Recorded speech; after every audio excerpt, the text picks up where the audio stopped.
The Pod Network Entertainment. Kung ako tatanungin, hindi ko rin talaga gusto na sobrang babad yun sa mga love scene. Kasi para sa akin, gusto ko magandang story. Gusto ko kung gagawa ko ng movie, sexy film, nandun pa rin yung art, nandun pa rin yung magandang story ng pelikula. Kasi for me, acting, you have to be versatile. Kasi sinabing actor ka, diba? So, kailangan mong patunayan na ito yung kaya mong gawin or kung ano yung papagawa sa'yo. Mahirap naman talaga kasi yung sexy. So, depende rin naman kasi talaga sa ibibigay na story.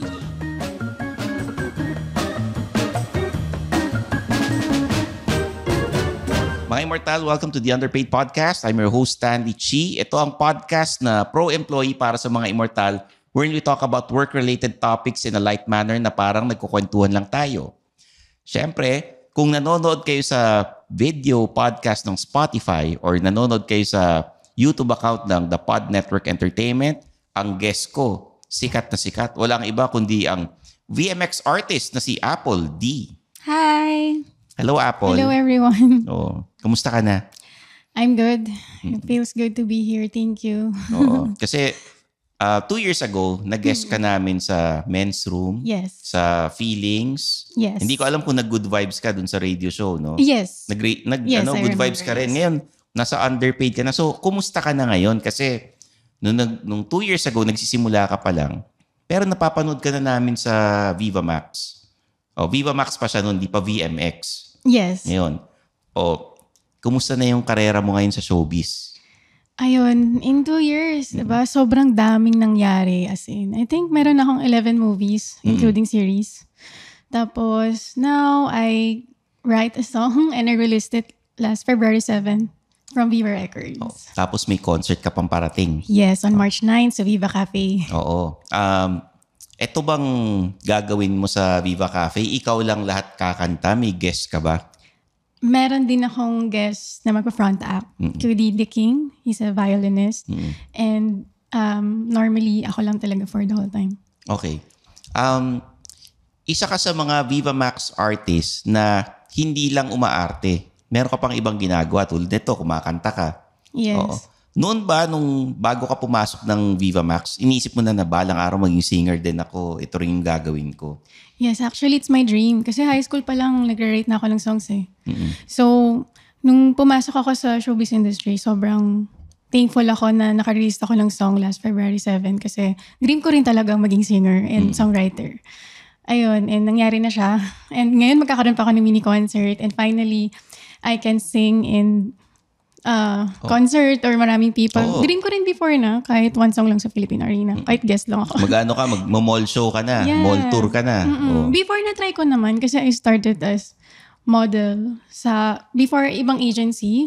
Gine-guest nila ako na guest singer, ganun. Parang 1 to 3 songs. Tapos judge sa mga pageants, sa mga mall shows. Nagsimula ka, before Viva Max, bago lahat itong yung kasikatan mo ngayon. After graduation, ano yung naging trabaho mo muna? After graduation, yun. Nag-OJT ako sa car company, sa parts departments as encoder. Anong car company to? Kia Motors. Sa Ayala. No, Ayala yun eh. Hindi ko masyadong maralala. Oo. Ayala may hawak ng Kia kasi sa Pilipinas. And then, nag-OJT ka. After that, nag-model ka na. Yeah, mahilig kasi ako sa cars. Oo. So, yun yung una ko naisip. And after that, while doing that, I'm doing modeling. And I do singing din. Nag-guest na rin ako before sa mga mall, mga Valentine special, ganun. Sumakanta na rin talaga ako ng acoustic. Nag-gitara ka ba? Nag-hire ako ng guitarist, two of us. Okay. Or ako lang solo. So, kung hindi ka nag-Viva Max, malamang singer ka. Opo. And that time kasi parang wala rin ako masyadong opportunity as a singer. Oo. Kasi nag-extra din po ako ng high school sa mga teleserye din. Ano yung pinakaunang exposure mo sa TV? Yung pinakaunang-una? Hindi masyadong halata kasi yun sobrang extra lang talaga ako. Para sa Twin Hearts sa GMA. Oo. Ano yung movie? Parang series siya. Twin Hearts, parang school. Oo. Ganun. Kila Barbie Fortesa. Isa ka sa mga classmates nila. Yeah, ganun. So, magkano bayad ng extra dati? Baba lang, parang 500. Ganun. 500? Tapos, gaano katagal yung taping? Maghapon yun. As in, hanggang matapos, hanggang mag-pack up. Like, madaling araw. Talaga? Anong oras call time nyo? Maga din. Umaga rin. Nagko-commercials ka ba dati? I did ano yun? BTRs? Yes. Anong commercial ginawa mo dati? Ano lang din hindi rin talaga siya ganun Kasi before nung meron ako mga nakukuha na final casting lang. I forgot kung anong brand. Ano siya? Meron Sabon, ako before shoes. Oo. Tapos makeup. Before nag-Everbala na rin ako. Oo. Sa unang hirit naman ata. Tapos magkano binabayad sa extra pag TVC? Mas malaki budget sa commercial Yes. I don't remember that time. Kasi normally pag mga lead ka, mga nasa 200 dapat 180. Pero feeling ko sobrang hindi na rin siya ganun ka. Yung 208, 180, ano lang yun? Sa TVC lang yun. Pag sa lead yun. Oo. Correct. Pag may billboard ka, mas mataas pa bayad sa'yo. Pag dapat. endorser ka, pag ganun. Kasi dapat papasok yun sa contract mga 1 to 3 years. May manager ka dati o ikaw Meron din. Iba naman, hindi iba? pa. Anong modeling agency ka? Titan.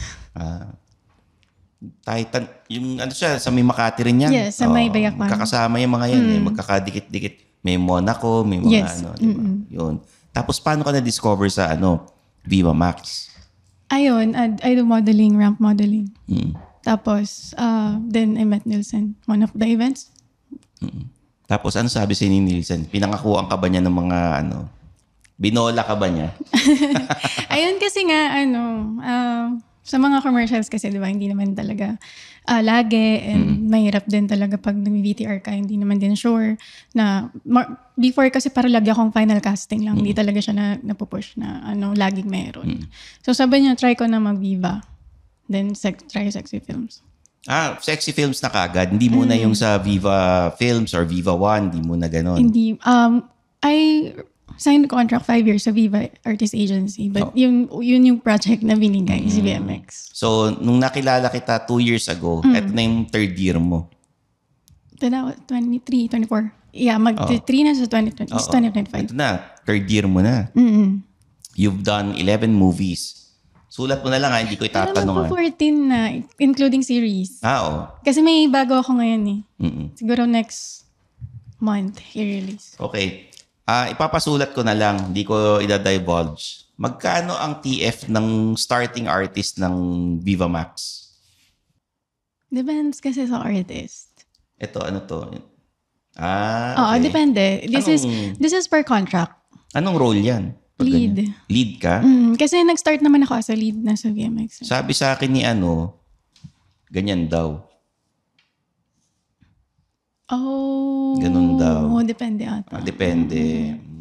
Ito kasi per movie contract siya kung pasok. Ito yung pinaka-unang-una. Oo. Pag lead ka na. Pag series lang, magkano? Per day. Depende kasi kung per day or per contract. Kung pasok siya ng per day, siguro mga ganon. Ganyan din. Ganto. Diba gumawa ka rin ng series? Depende rin sa days Oo. Ilang shooting days ang Viva Max na movie? Ngayon, before kasi 5. Ngayon mga 2 to 3 na lang. 2 to 3? Oo. Paano yan? Sobrang iksi talaga niya. Pero recently may 3 na lang 3 days. Before nag-2. May 2? Anong movie yung 2 days lang? Yung Teacher's Pet. Last year. Teacher's Pet? And then this January lang. Yan, January. Sino bida ron? Ako. Teacher's Pet? Okay. At so yung setting nyo, lang? Eskwelahan lang, tsaka bahay? Yes. Meron din yung Daddy Sitter, nag 2 days din yan Maraming lumalabas na 2 days So magkano ang budget ng production? I'm not sure kung mga maabot din siya ng ganyan. For the whole na yun. Buong production na, pati sa artista. Kaya ganun. Okay. So dapat talaga masipag ka. So, bilang isang Viva Max artist, paano nagbago yung buhay mo? Siyempre, dati, nagmo-model ka ngayon. Lumalabas ka sa mga pelikula. Ano ginagawa ng mga tao? Papapicture, ganun. Normally. Oo. Ayun. And minsan hindi naman nila din alam na BMX ako. Minsan naisip nila, namumukhaan daw nila ako or para daw ako artista. Then nag-smile na lang ako. Sino ba kamukha mo artista? Hindi ko sure. Yung sinasabi nila, sino kamukha niya artista? Walang So, I'm sure dahil nag-Viva Max ka, maraming nanliligaw sa yung artista. Parang wala naman siya. Sulat mo kung sino yung mga nagpapahaging artista, model, politiko, kung meron man, sulat mo lang. Ngayon parang wala eh. Enjoy ko yung single life. Before, oo. niya ako. Okay Kilala lang. mo siya. Hindi. Yan mo lang. Friends yun, friends. Oo nga, isulat mo lang. Sino yung papa-close ng ano? Friend ah. Sino to? Ay, buti hindi niya kilala. Sino to? Ano to? Friend lang naman. Okay. Pero ligaw na wala. Wala talagang dumiskarte. Ganun. Wala. Feeling ko intimidating ba ako? Yung dumadalaw sa set, wala? Wala. May mga ini-invite ka na, tara, kape-kape, ganyan. Friends, puro babae. Puro Oo. So, magkakaibigan naman kayo sa Viva Max Yes. na yung mga leads, no? Ano yung mga usual na hangout nyo? Kasi pag Viva Max, iniisip namin, malaki sweldo, may bahay na kayo, may kotse na kayo. Ano yung mga naipon mo nung nag-Viva Max ka? Normally kasi sa business ako nag-invest eh. Oo. Kasi naalala ko, meron kang Avocadoria. Binanggit mo sa amin yes. dati. Ngayon, Cat Cafe in Marikina. So, residence cats with comfort food. Yun. So, yun talaga. More on investing sa business yung ginagawa ko. And yung AF din, meron din as a share. Sang branch ka? Bonnie Serrano. Okay. So, bukod sa Viva Max, dapat meron ka rin ibang diskarte talaga. Yes. Hindi lang yung halimbawa, singing, may business din. Sino sa mga kasama mo ang pinakamayaman? Kasama ko. Hindi ko lang din mga sure. Viva Max na Hindi ko lang din sure. Wala rin kasi ako masyadong friends sa talaga na sinasama after. Yung mga yung mga kabarkada mo na na lead actress. Ang lagi ko lang naman kasama si Angeli, Aiko, and si Angelica, Aiko, Garcia, and then Asia Costa. Oo. Yan, kasama ko rin lagi si Yan. Si Yen. Minsan nagja-jogging kami sa UP. Okay. Tapos ito, yung nga, sabi mo, gumagawa ka ng kanta. Gaano mo katagal sinulat to? 8 hours. 8 hours. May workshop ka ba sa songwriting or May sa writing in nagko-coach general? lang. Oo. May nagko-coach and guide na writer and producer din. Oo. Tapos yung kanta, tungkol sa nitong sunrise na Sunflower in the Sunset. Oo. Siya, more on, naisip ko kasi dito parang more on actual feeling. Gusto ko kasi maramdaman mo yung kanta. Na nandun ka, in the present. Kasi nung napakinggan ko, may English, may Tagalog. Yes. Oo. Nahirapan kasi ako yung pure Tagalog, parang haba eh. Oo, Ang tapos- hirap ipasok sa May mga influence ka ba sa songwriting? Ano yan? Sa pagsulat ng kanta, sino yung mga hinahangaan mo? Madami din. Pero sila TJ, AJ. Montenegro. Oo. Tsaka sa Sabrina Carpenter, sa mga international. Yung mga yun yung parang hinahangaan mo na songwriters. Sa mga singers naman, sino mga idol mo? Singer, local, or Regine Velasquez. Si Regine. Oo. Sa kahit yung mga bago ngayon, sino mga yung papanoorin mo sa Viva Cafe? Sila Bruno Mars. Yun. Bruno Mars, Katy Perry. Oo. Sa local, bukod kay Regine. Local yun, sila TJ. Si Casey Tandingan. Moira. Okay. Oo. Hindi mo naisip sumali sa mga The Voice. Gusto ko rin naman. Oo. Mm. Yung Singaling, meron. May bago. Anong yun? Yung sa Channel 5, Singaling. Oo. Hindi ko pa alam. Hindi mo na yun. Oo. May ganong contest. Pero hindi mo naisip na, kasi wala namang mawawala sa'yo. Nasa Viva Max ka naman eh. Oo nga. Pag sumali ka, di ba? Parang, Gusto ko nga din. Diba? Please, Char. Oo, tara. di ba? Oo. So, yung manager mo, syempre, si Nielsen. Tapos, under Viva Management ka pa. Ilan % ang cut ng Viva tsaka ni Nielsen? Yun ang tanong ko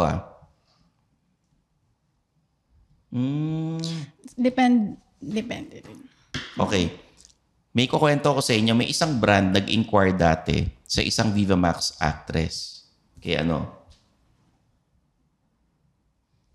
may nagtanong dyan. Ang hinihinging TF para sa endorsement, totoo ba yan? Possible. Possible. Kasi normally talaga ranging in between this na. Oo. Kasi siya yung pinaka mainstream. Yes. Parang nag-mainstream na siya, no? Pwede ka naman banggitin, no? Oo. May kakilala ko na brand, tinanong kung pwedeng endorser si Angelica. Yung sa kalendaryo, pang Pasko, ang hinihinging TF, malaki. Napakita ko kay Nielsen. Ganyan ang hinihingi. Yun. So nagulat ngayon yung brand. Kasi pang kalendaryo.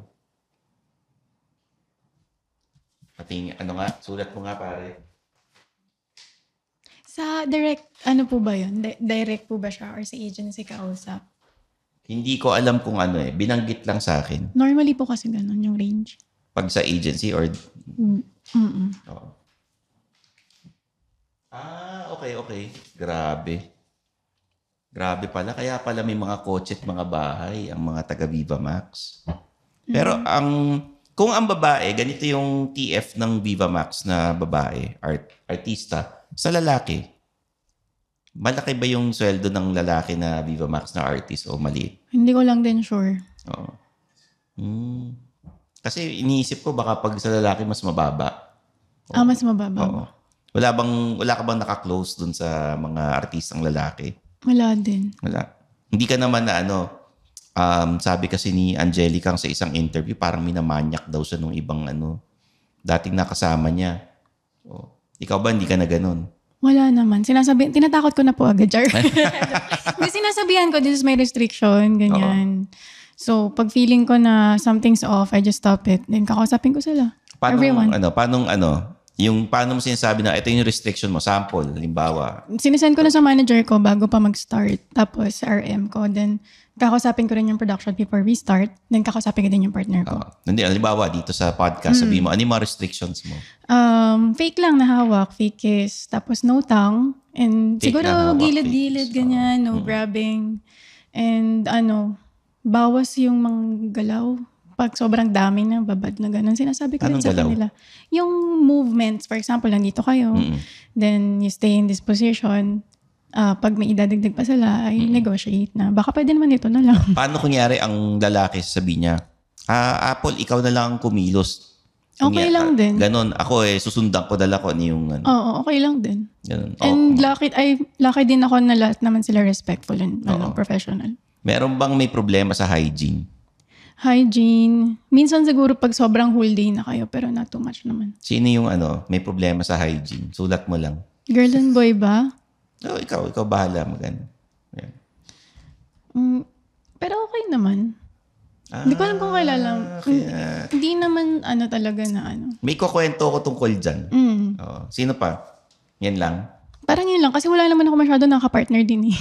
Mas marami akong GL. Kapag GL, sino ang Girls, wala naman din. Wala naman. Oo, okay ano naman mas gusto mo? GL o sa lalaki? Kahit ano. Kahit Hindi, kung ikaw papipiliin. kung papapiliin ako, siguro any gender, basta clean and respectful. Kung papipiliin ka, sino sa mga Viva Max na actress ang ka-GL mo? Sinong gusto mo? Okay din si Rob. Nakapartner ko na siya before eh. Okay, sa lalaki? Sa boys, sila Errol, nakapartner ko rin, okay din siya. Okay. Pero marami nagtatanong sa akin, ba't wala ka sa Wow Money? Ayun nga. Sa schedule ata. Pero baka. This season 2. Malaki ba magpasweldo Wow Money? Hindi ko pa alam. Let's see siya. Si Nielsen, tanungin natin, malaki ba magpasweldo Wow Money? No idea. Wala pa. Tatanong ko nga kay Johnny yan. Pero etong first song nilabas mo, tapos may concert ka sa darating na March 9, masusundan pa ba ito? Ng ibang kanta at saka ng ibang performances? Sure yun, na meron mga kasunod na songs. Ano yung mga nasa lineup? Usually may setlist ka na kinakanta. Ano yung mga nandoon? Marami din kasi nagre-request sa akin ng heartbroken songs eh. Pero I'll think about it. Kasi we focus on OPM muna. Tapos titignan namin kung papatok siya. Then baka iba ng genre if ever, kung para to test the water, diba? Pero same lang din. Parang something similar din with the first song. Pero syempre, yung first single mo, yun ang kakanta mo, yun yung panghuli. Ano yung mga unang kakantahin mo ron? Kasi meron kang i-cover ng mga OPM or foreign? Mga top songs din.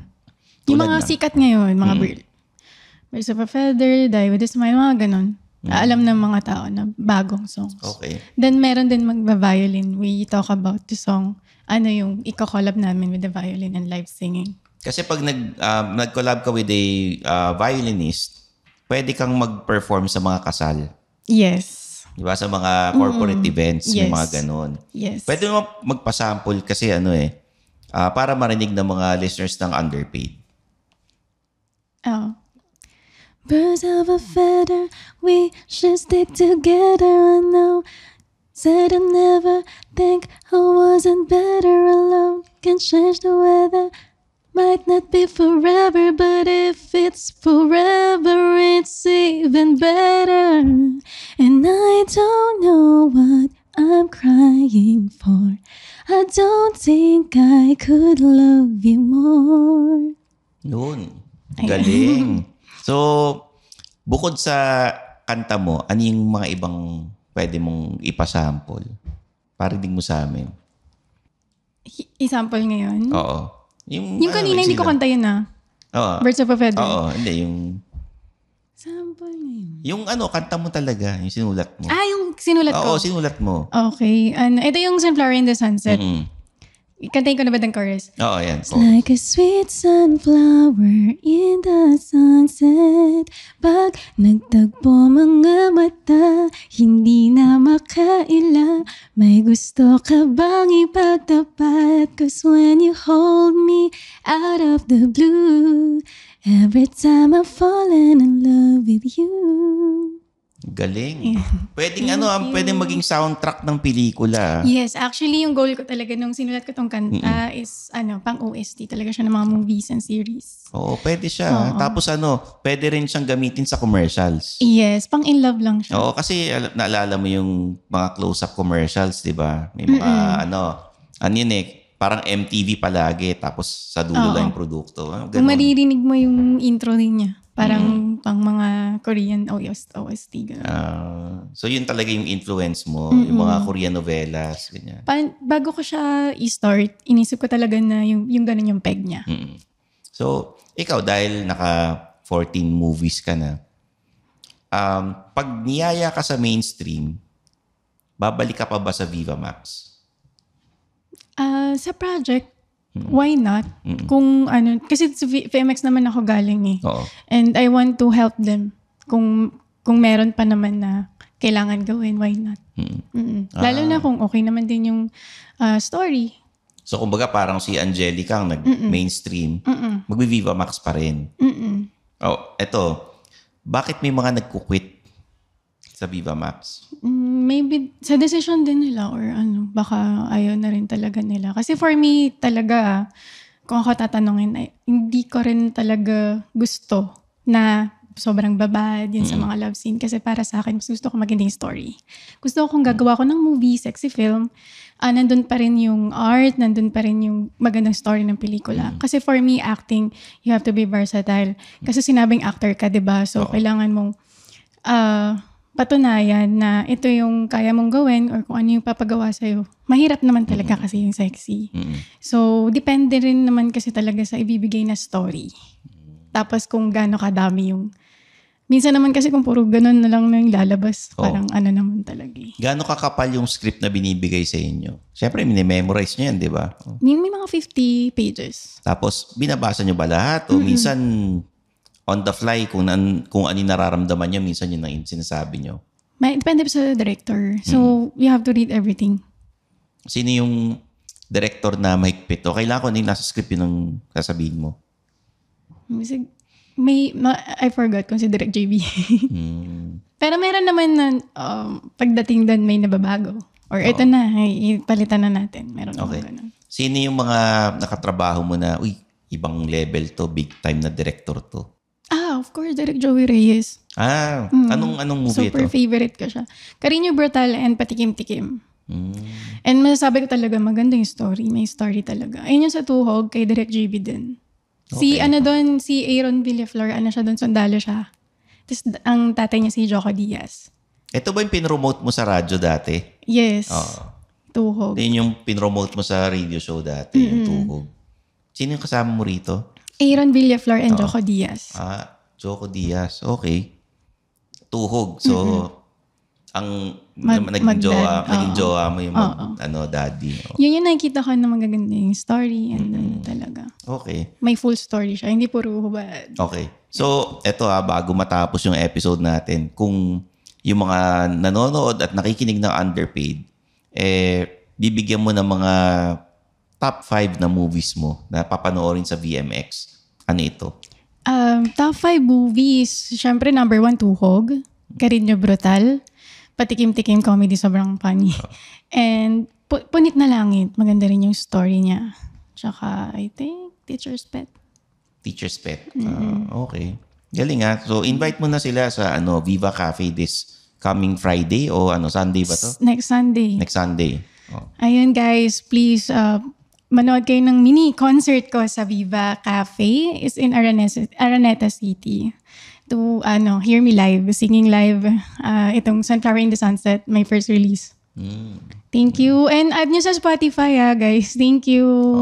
Sa Spotify, tapos sa Instagram ka. May TikTok ka ba? Yes, meron. Apple D. Tapos nasa nasa Facebook. Yeah. YouTube, meron na rin yung song. Meron ng official lyric video. Nasaan yan? Nasa Viva na Viva Music Records. Or Vicor ba? Mm-hmm. Yun. And then, syempre, sa susunod na mga episodes, pag nakasama natin uli si Apple D, malalaman ninyo kung ano requirements para makapasok na sa Viva Max or bilang isang model kasi makakausap din natin si Nielsen. Ito si Nielsen, panahon pa ng mga FHM days na kolumnista pala ako sa FHM, kilala ko na si Nielsen. So maraming salamat Apple D. Thank you din. Sana nag-enjoy ka sa guesting na ito at grabe yung mga yung mga nalaman ko rito. Basta ang sinabi sa akin ganito. Yan ang sinabi sa akin. Pag starting. Pero ito pinaka-starting talaga siya na first. Tapos, naman siya? Pag yung mga halimbawa sa rate mo ngayon, ganito pa rin ba? Hindi na. Ano na? Ganyan na, ganyan. 3 na. Ganyan na. Hindi pa naman. Oh. Mga nasa... Depende. Sa movie, oo. Pero kung sa mga guesting, mas mataas naman na siya. Anong guesting ng Pag kumakanta. Pag sa movie, ano yung movie na ganitong binigay sa'yo? Naging per day Kaya umabot dyan. Kasi minsan dinedepende. Parang ginagawang ganito per day. So kung aabot kayo ng ilang araw. Kasi dapat ito na yan per day. Okay. Ano na yan depende kung meron na rin siyang less ng 30. Umabot ng ilang araw? Oo, mga 5 days. Kaya umabot na gano'n. Ano yung pinaka-mainstream na ginawa mo? More on guestings pa lang. Mga Family Feud, TikTok Lock. Tapos sa series, telenovela, wala pa? Wala pa yun yung extra before. Hindi pa siya lead. Okay. Hindi, yung ngayon na nag-DMX ka. Wala pa. Hopefully. Oo. Darating yung panahon na parang parang yung ginawa nila Salome tsaka nila Angelica nasa Black Rider. Ganun. Oo. Diba? Diba, antayin ka namin sa Batang Quiapo. Thank you. Ayun, there you have it guys. Apple D, maraming salamat sa pagbisita sa amin dito sa Underpaid. So guys, if you wanna listen to the Underpaid podcast, sa Spotify tayo, YouTube, pati sa YouTube channel ng The Pod Network Entertainment. Follow us on our socials. Facebook, Instagram, TikTok, YouTube, kompleto. Ang Stanley Chi and Underpaid. Tsaka Suplado Motors. Mag-subscribe kayo ron. Okay. So kita-kits tayo sa next episode. This is the Underpaid Podcast.